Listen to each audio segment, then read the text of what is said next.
El viento soplaba fuerte esa noche, arrastrando hojas secas y haciendo crujir las ramas de los árboles. Carlos, un joven periodista con un gusto particular por lo macabro. Había llegado al pequeño pueblo de Valderas en busca de historias oscuras para su próximo artículo. El lugar era conocido por sus viejas leyendas y por ser escenario de desapariciones misteriosas en el pasado. Se decía que la gente que vivía allí aún susurraba sobre los ecos de los muertos, pero Carlos pensaba que todo eso no era más que superstición.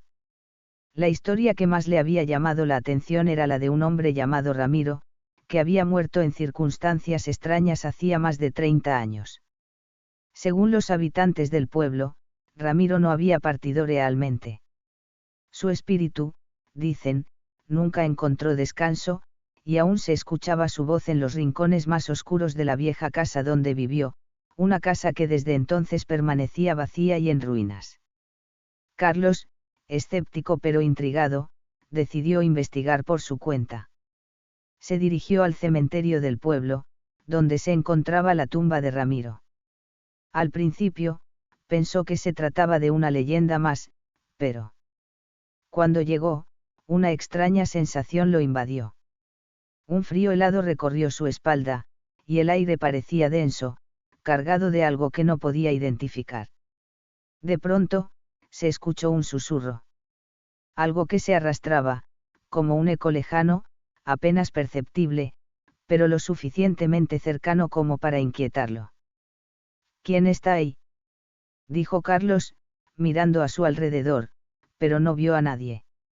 A lo lejos, el viejo y deteriorado mausoleo de Ramiro se alzaba, casi oculto entre los árboles. El susurro se intensificó, como si alguien estuviera susurrando su nombre, pero con una voz que no parecía humana, más bien como un eco, algo que venía de más allá de la tumba. Carlos, decidido a entender lo que estaba sucediendo, caminó hacia el mausoleo. Al llegar a la entrada, la puerta de hierro estaba entreabierta, como si alguien la hubiera abierto recientemente. Carlos sintió una presión en el pecho, una sensación incómoda de que algo lo observaba, pero empujó la puerta y entró. Dentro, el aire estaba impregnado de humedad y el olor a tierra mojada. La luz de su linterna apenas iluminaba los rincones, y las sombras parecían moverse con la brisa. Cuando se acercó a la tumba de Ramiro, una extraña vibración recorrió el suelo bajo sus pies, como si algo estuviera resonando en el interior de la tierra. Se agachó y miró más de cerca. Las letras en la tumba decían, Ramiro Vega, 1930 a 1985, su alma vive en el eco de su muerte. De repente, el eco de la voz comenzó a intensificarse. Esta vez, no era un susurro, sino un grito que parecía salir de las entrañas de la tierra misma. Carlos retrocedió, asustado, y apuntó la linterna hacia el suelo, pero lo que vio lo dejó paralizado. Carlos. Carlos. La voz era claramente la de un hombre, y aunque parecía lejísima, se sentía tan nítida como si estuviera justo a su lado. El suelo bajo sus pies comenzó a vibrar aún más fuerte, y una fuerza invisible lo empujó hacia la tumba. Carlos intentó levantarse, pero algo lo mantenía en el suelo, como si la tierra misma quisiera atraparlo.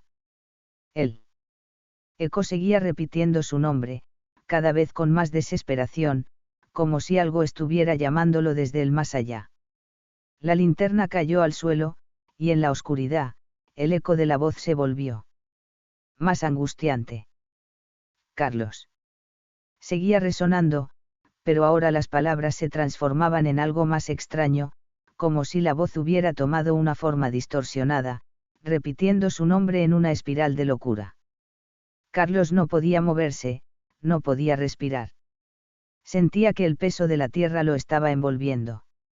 En la negrura absoluta, vio una sombra que se movía hacia él, una figura vagamente humana, traspasando la tumba. Emergiendo de ella como si el propio Ramiro estuviera volviendo a la vida. La sombra se detuvo frente a él, y sus ojos brillaron con una luz apagada, como dos huecos vacíos. ¿Por qué no me dejaste descansar? Susurró la sombra, con una voz que era un eco distorsionado de su propia vida. Carlos no entendía lo que estaba pasando, pero sabía que no era una visión, no era una pesadilla. Algo realmente estaba sucediendo. En ese momento, la figura se inclinó hacia él, sus ojos vacíos penetrando en su alma. Carlos intentó gritar, pero no podía. La oscuridad lo envolvió completamente, y el último eco que escuchó fue el de su propio nombre, repetido una y otra vez, hasta que se desvaneció en el vacío. Al día siguiente, los habitantes del pueblo encontraron la linterna de Carlos cerca de la tumba de Ramiro, pero él había desaparecido. No había rastro de él, como si se hubiera esfumado en la oscuridad. Los rumores sobre el eco del muerto se intensificaron, y aunque algunos dijeron haber escuchado el nombre de Carlos en los susurros del viento, nadie sabía a ciencia cierta qué había ocurrido. La tumba de Ramiro seguía allí, intacta, y los susurros no cesaron. Cada vez que alguien pasaba cerca del mausoleo, el aire se volvía pesado y se escuchaba un eco lejano, como un grito desesperado que jamás encontraría descanso. Fin.